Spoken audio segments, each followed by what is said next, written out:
Good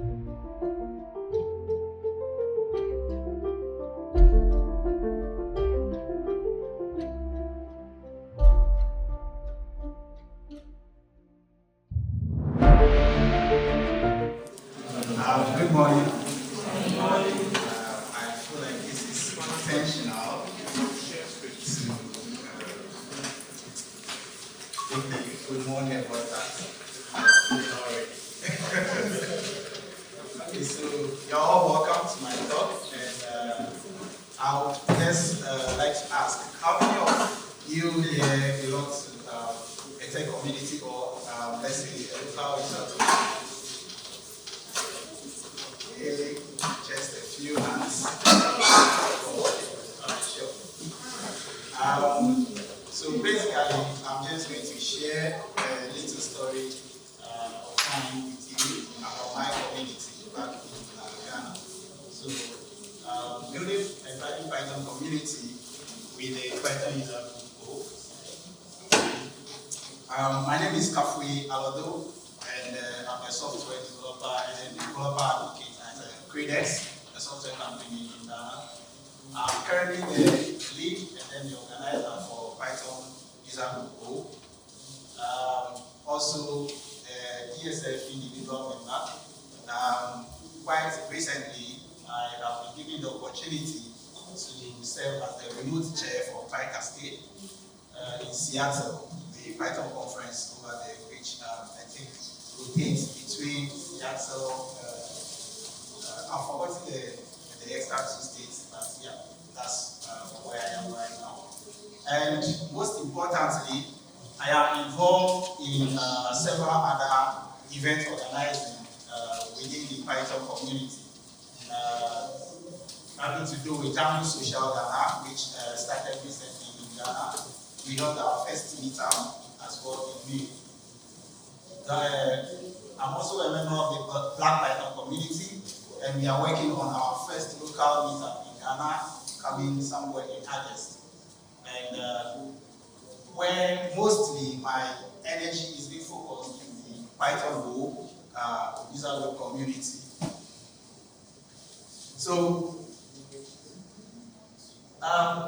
this on the left is the Ghana map. If you are all familiar with Ghana, I'm sure you've only heard of the capital, Accra, right? Yes. To say, we actually have several other regions in Ghana, which you haven't heard of. And where I come from, it's Volta region, which is on the right side. It's the longest region in Ghana by, I think, the height. And where the pointer is the capital where I actually live, and then my user group is focused home.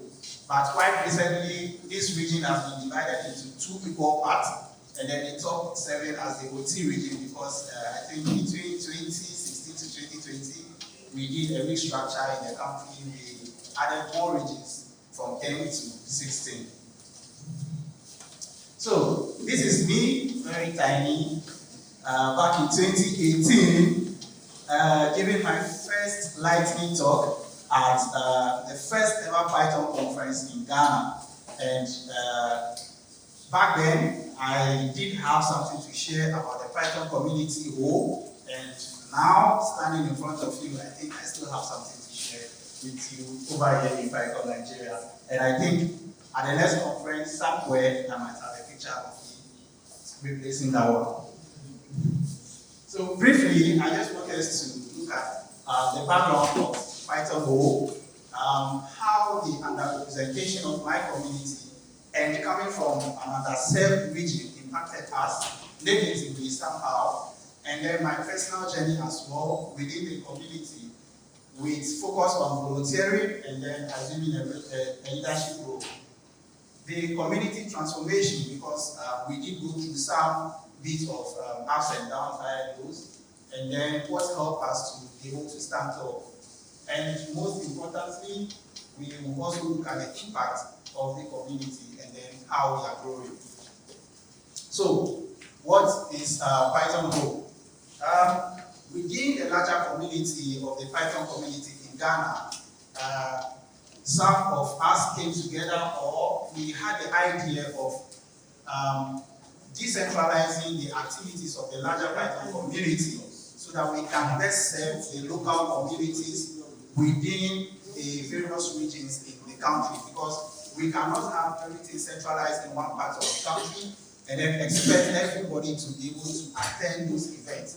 So with Python being an open source community, we want to give the same or equal opportunity that we have in the centralized part of the country to every region and every community within the country. Hence, we came up with, I think we have about 6 local user groups in Ghana, and then Python Go is one of those serving the local communities within the region. Aside Python Go, we have Python Wa, Python Kumasi, Python Accra, Python Sunyani, Python Tamale, and probably Python Cape Coast. Exactly. So our main focus was to complement the efforts of promoting the use and then the leverage of the Python programming language at all jurisdictions.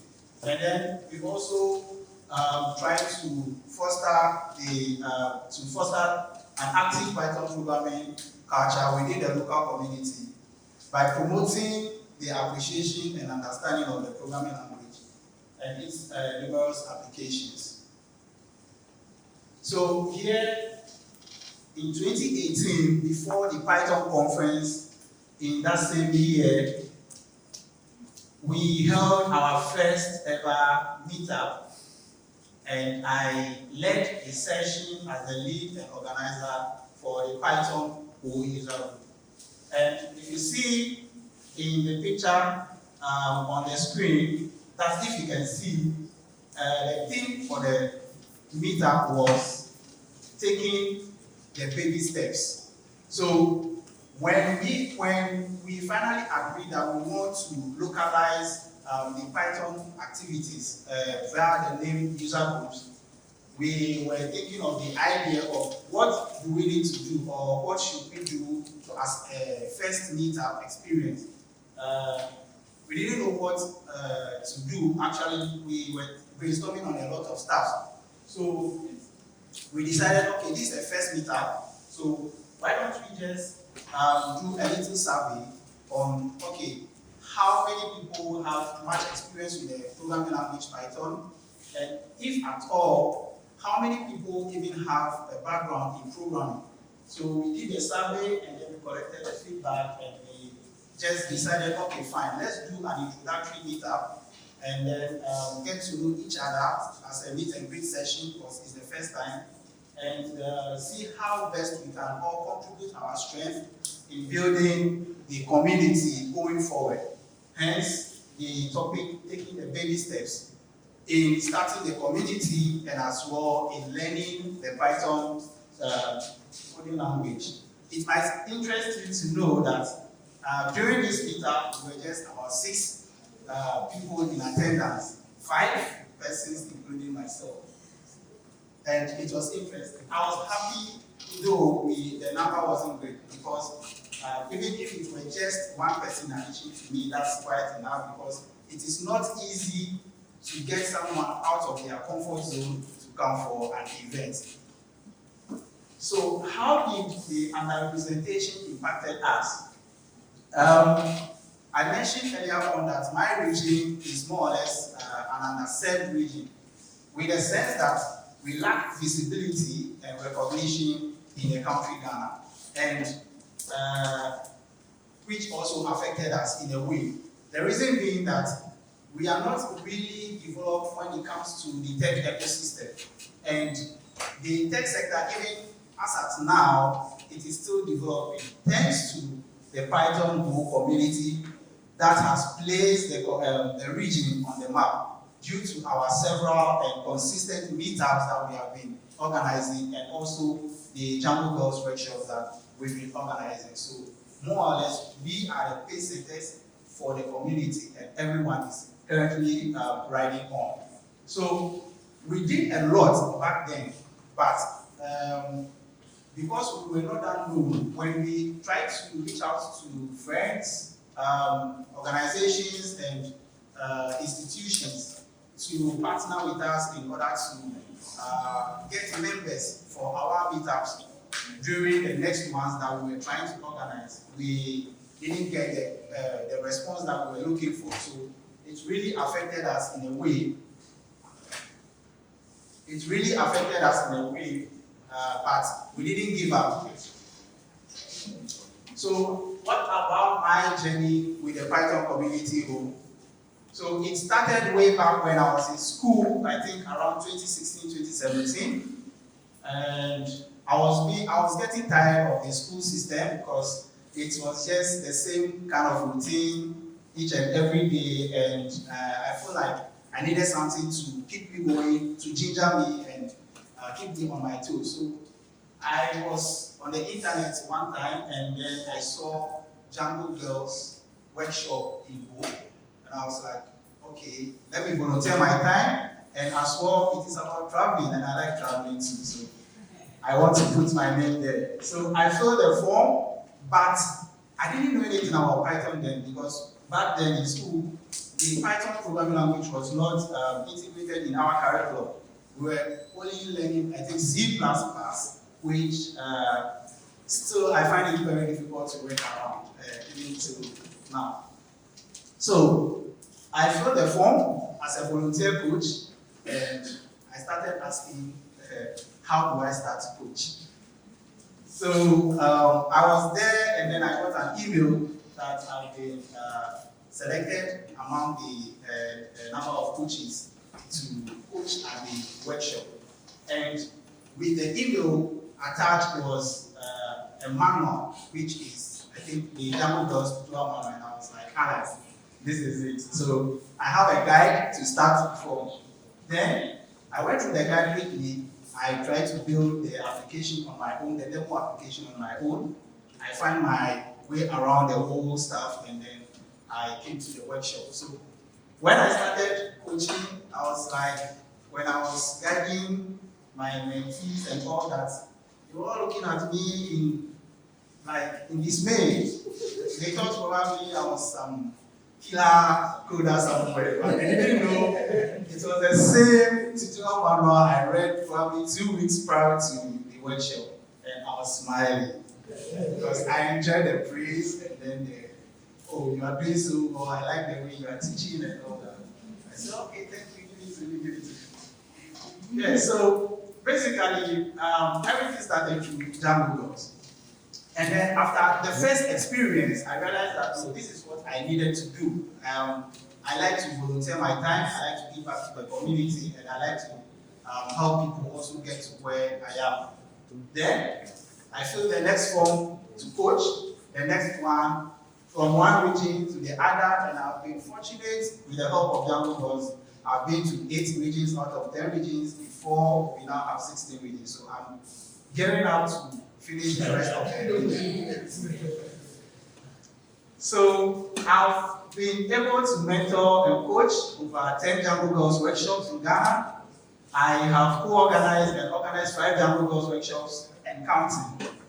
And now, currently, I have assumed the leadership for Django Girls Wo, organizer, Akoso Wo, and Okwe, respectively. So 3 Django Girls workshops under my leadership. And also, taking the leadership role in the Python community as a lead organizer for the Python user group. So this is how everything started for me. I didn't just get up one day to become the lead organizer for the Python Go community. It all started with my journey volunteering as a coach. So here I am in 2017, doing my first mentorship at the first ever Django Girls workshop in Go. And if you look closely in the picture, there is something unique about me. I don't know if you can identify it exactly the hair. This is my signature. So how did we transform the community Python Go? So we suffered some loss during the COVID, etc., but we didn't give up. We trying to collaborate more and then leverage the resources that we had at our disposal. First thing on our list is to engage external resources. So I got the opportunity to meet a lot of people during Jambo Girls workshop. So I assembled them as my Avengers of volunteers. So anytime I call on them, I have them at my disposal for my community specifically. And that is one thing that a lot of people from the Jambo Girls community were not able to do. And people ask me, how is it possible for me to be able to assemble all these people anytime I have a program within my region and they just come without any quiz? And I'm like, well, just be a part of Jambo Girls and you can figure it out. And also, one thing also that helped the community, because during COVID or after COVID, we couldn't continue. We almost died as a user group because majority of our people left the region. Some people also changed their career totally to focus on other things, and others are also doing tech inactively, like just some way, somehow, trying to participate, but their mind is not really there. So I saw it necessary that, okay, we have Jambo Girls, and then we are trying to focus on diversity and inclusion as one of our agenda in the Python Go community, so that we can be able to provide an equal opportunity for both women and men in tech within my region. So we have Jambo Girls, and it's all about ladies. So why don't we recruit Jambo Girls after every workshop into Python Go community to up the number game? Then I was like, okay, so this is one of the best ideas, so let's take it up.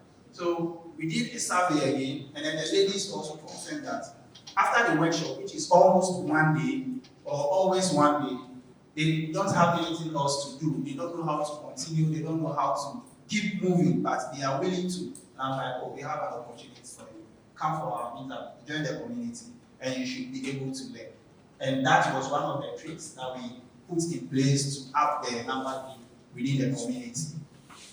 We also collaborated with one of the universities in Ho, which is the Ho Technical University, their computer science department. The deal was to offer them technical skills to their students as a community, because that's the school I went to, and I've been through the system, and I realized that they cannot teach everything.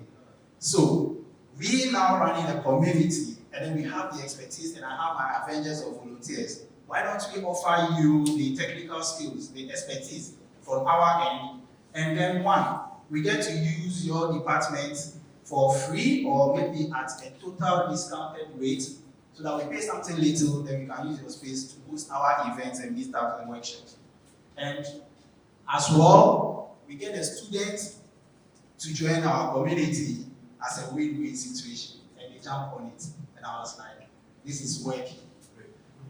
The next thing was for us to partner with a co-working space, which was just starting out in the community. They opened up the place. The first week, nobody came through. And I reached out to them and I was like, oh, I have a community, a thriving one, of course, and I have the numbers. Let's exchange services. Let me bring my people to your space, share the flyers out there that we are running activities over here, give it to us free to hold our meetups, and then you can also get people to now start to access your space. And we were like, yes, let's go for it. And now that co-working space is thriving well because of Python. And then the ideas and strategies that we have put in place to revive our community and at the same time offer value to the community as well. Talking about impact and growth of the community, like I said, the COVID didn't do well with us, especially with communities all around the world. But some of us have tried really hard to invest our time and energy and resources into what we're doing, because we love what we are doing and then we want to see it grow. So the main sticking point post-COVID was the low turnout for meetups and events. I think the first meetup that we organized for the community right after COVID, I'm sure you don't want to hear about it, but in the voice of OGB Autist, I feel like crying for myself. It was a bomb. Like, we were just two, myself and one guy. And we just sat down and we were having a chat for like almost an hour and we decided to close. And that was the meetup right after COVID. But that didn't also stop me from continuing with the effort. I reached out to my larger Python community. Discussed with them how we can be able to move ahead, and also if they have any other strategy in mind, they should help me build this thing, because I really see something good coming out with it. So we switched to hybrid mode, doing in-person meetup and then online person meetup at the same time, because we have community members who are no longer within the region, but really want to be part of our meetup. So we were doing hybrid meetups. So when we do an in-person meetup, then we switch to online meetup to serve both sides. And the interest was growing. So we started also looking at the international community, whereby they try to switch things up a little within the community by engaging their members to be able to participate within the community, so that they feel welcome, and then probably next time they can be able to come. Like the zeal will be there to come around. So some of the things that we introduced within the community was about lightning talks. So we started to do lightning talks, inviting each and every member within the community to share with us whatever that they are working on, 5 minutes, and also with the sense that they will get the exposure of how to speak at conferences when they happen to get a chance to be there. We also try the project demo. So when you are working on a project, you come during the meetup and then you share with us the project that you are working on, and then we discuss it. Probably if there's something that we need to fix in your code, we do it right on the spot. And then we also tried tutorial nights. So during the meetup, we pick a particular day, and then we do tutorials all throughout. So anybody at all can lead a session. If you want to teach, you teach. If you want to share a code or something with us, you do it. And quite recently, we are trying to do something amazing within the region. We are gearing up for our first ever regional Python conference as a community. And that is how we are growing, and that is how the efforts that have been put in place is impacting our community positively. So this is us, with me in front, the students from Whole Technical University. The partnership is still going on, and then we just finished our first ever coding bootcamp within the community. These are totally beginners, first years, who doesn't have any background in coding. And we just finished last week before I came to the conference. So this is one way also to look at how we can recruit new people, fresh blood, young talent into the Python book community to grow the numbers and at the same time add value to the community. So, having come this far, there is always one thing for sure, and I think this is what helped us and kept us going. We remain curious at all times, embracing the teachable spirit, because we didn't know it all, and then we don't want to act like we know it all. So we're always looking out for people who are already there to help us, to teach us, and then we also cultivated a genuine passion for tech and then for community. And as we reflect on our journey and the community at large, we can only grow by supporting each other and contributing our talents collectively together. So here's something I would like to share with you to keep whilst you are on the verge of starting your own community or probably reviving your community. Remember, the people around you are your greatest asset. Build a strong community. Try to invest your time and energy in them, but most importantly, hold them accountable for everything that they do in the community matters. Embrace both victories and failures as they all contribute to your journey and growth. We had some failures and then we had some wins, which I am sharing with you at the moment. Thank you, and if you have any questions, all right.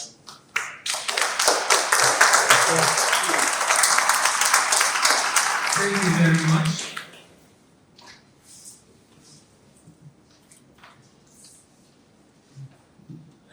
My question is on the AI community. Yeah. So we have AI community in Nigeria, Lagos. I think they only meet like once. And the community, I think when I pronounce it, they just make jokes. And we don't have a lot of people in here in Nigeria actually.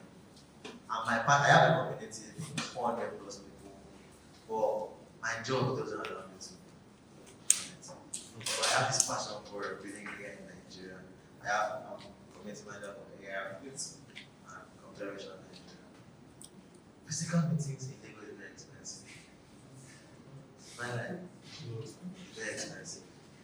How do you do it? Because, guy, if I can break people's head and put AI, I'll be very happy. I'm serious. We have the power.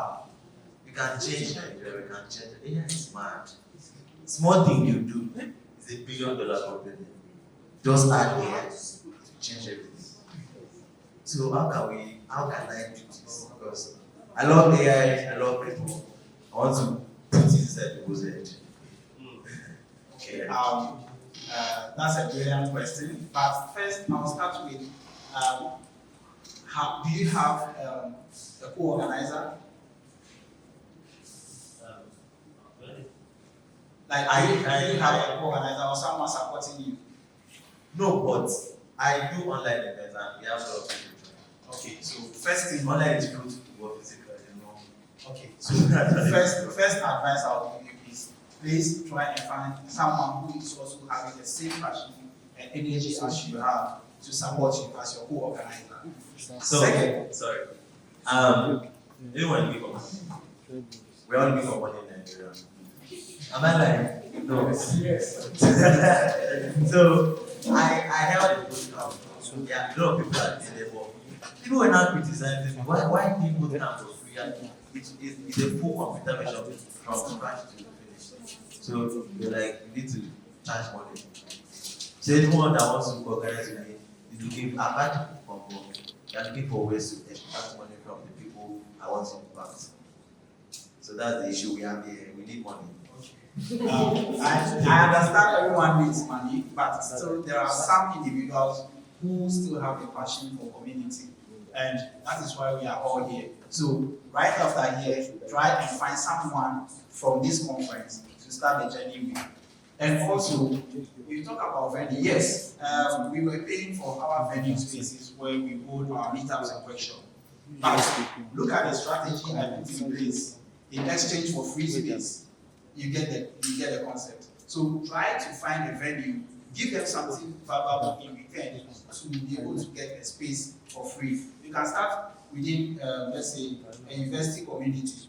They need the service more than people who are working. So go into those spaces, tell them this is what we can be able to offer you with our community, and then in return we just need probably a discounted venue that you can be able to pay something little, or maybe if you can get it for free, then you start from there and see how it goes.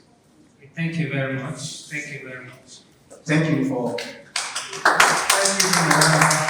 So let's